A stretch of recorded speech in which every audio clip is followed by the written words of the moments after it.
Fourth semester উচ্চ মাধ্যমিক 2026 philosophy অর্থাৎ দর্শন বিষয়ের যে পরীক্ষাটি হয়ে গেল সেই পরীক্ষার প্রশ্নপত্র আমি তোমাদের সামনে তুলে ধরছি। যাদের যাদের পরবর্তীতে এই প্রশ্নপত্রের প্রয়োজন রয়েছে তারা অবশ্যই স্ক্রিনশট দিয়ে নাও। তার আগে যারা যারা গতকাল আমাদের সাজেশন ফলো করেছিলে তারা বলো কেমন পরীক্ষা দিয়েছো। তো চলো প্রশ্নপত্রটা একবার দেখে নিই। প্রথমে 2 নম্বর মানের যে প্রশ্নগুলো রয়েছে, 2 নম্বর মানের যে প্রশ্নগুলো রয়েছে তোমরা দেখে নাও। এখানে যে যে প্রশ্নগুলো গতকাল সাজেশনে বলা হয়েছিল সেই প্রশ্নগুলো কিন্তু তোমরা পরীক্ষায় পেয়েছো।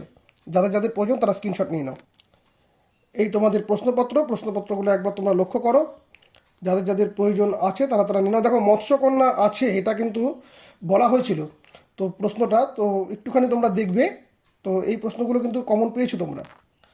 আর এখান থেকে তো গান্ধীজি সর্বোদয় সম্পর্কে, রবীন্দ্রনাথের বিশ্ব মানবতাবাদ, বিবেকানন্দের সকাম কর্ম নিষ্কাম কর্ম, স্বামীজির দর্শনে কর্মযোগ, মিলের ব্যতিরেকী পদ্ধতি, উপমাযুক্তি, উদাহরণসহ ভালো উপমাযুক্তি, মন্দ উপমাযুক্তির পার্থক্য, এই প্রশ্নগুলো কিন্তু বলা হয়েছিল। আর এই তোমাদের শেষের দিকে 5 নম্বর দাগের প্রশ্ন রয়েছে। তো প্রত্যেকটি প্রশ্নই কিন্তু তোমরা কমন পেয়েছো যারা যারা আমাদের সাজেশন ফলো করেছো।